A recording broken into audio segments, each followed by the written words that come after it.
To BPSC academy. अभी हम देख रहे हैं इतिहास वैकल्पिक विषय में प्राचीन भारत में। तो आज हम देखेंगे हड़प्पाकालीन राजनीतिक जीवन।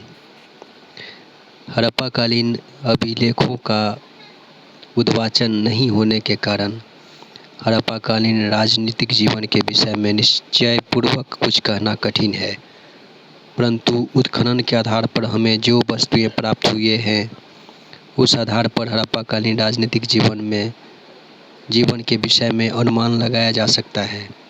हड़प्पाकालीन अभिलेखों का उद्वाचन नहीं होने के कारण हड़प्पाकालीन राजनीतिक जीवन के विषय में निश्चयपूर्वक कुछ कहना कठिन है, परंतु उत्खनन के आधार पर हमें जो वस्तुएं प्राप्त हुई है उस आधार पर हड़प्पाकालीन राजनीतिक जीवन के विषय में अनुमान लगाया जा सकता है। हड़प्पा काल में एक विकसित राज्य व्यवस्था और प्रशासन का प्रचलन था।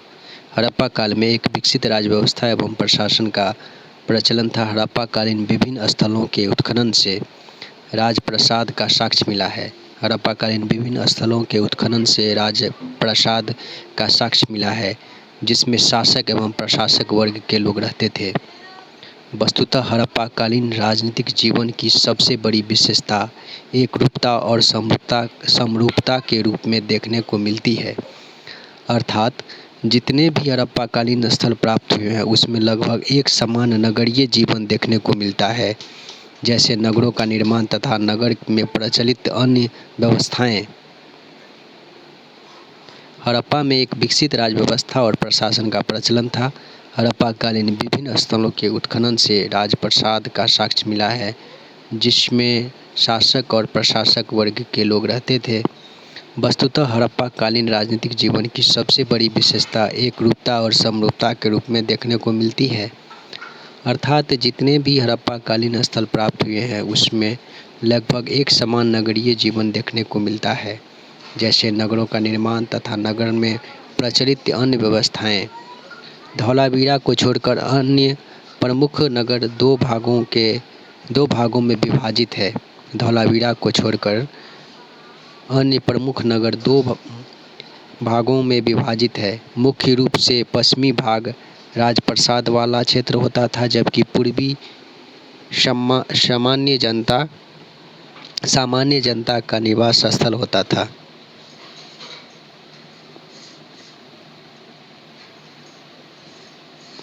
राजप्रसाद वाले क्षेत्र में शासक प्रशासक वर्ग के लोग रहते थे।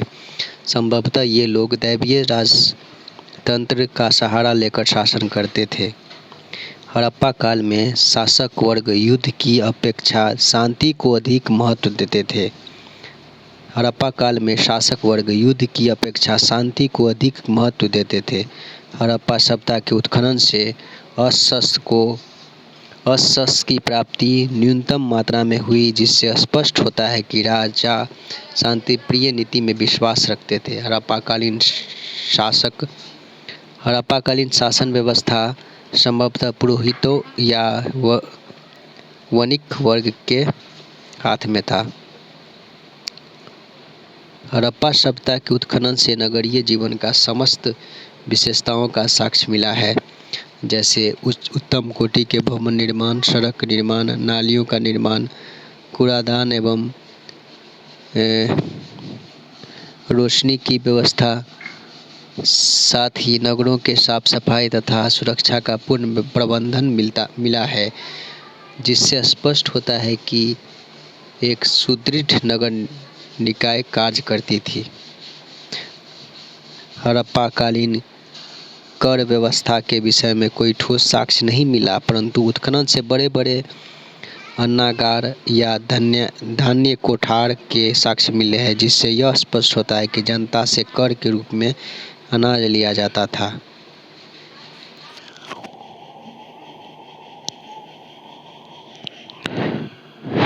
जिससे अन्नागार में जमा की जाती थी।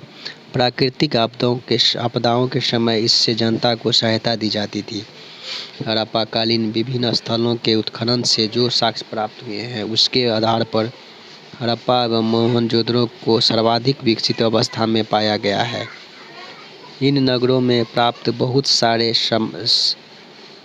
समान लक्षण के आधार पर पिगट नामक इतिहासकार ने इन दोनों नगरों को बृहद हड़प्पा सभ्यता के संयुक्त राजधानी की संज्ञा दिया है। निष्कर्षतः कहा जा सकता है कि हड़प्पा काल में राजतंत्रात्मक शासन का प्रचलन था। प्रशासन की सबसे बड़ी विशेषता एकरूपता एवं समरूपता थी। राजा शांति प्रिय होते थे या नीतियों में विश्वास रखते थे। नगरों के कुशल प्रबंधन से ज्ञात होता है कि नगर निकाय जैसी कुशल संगठन कार्य कर रही थी। तो इसी के साथ धन्यवाद।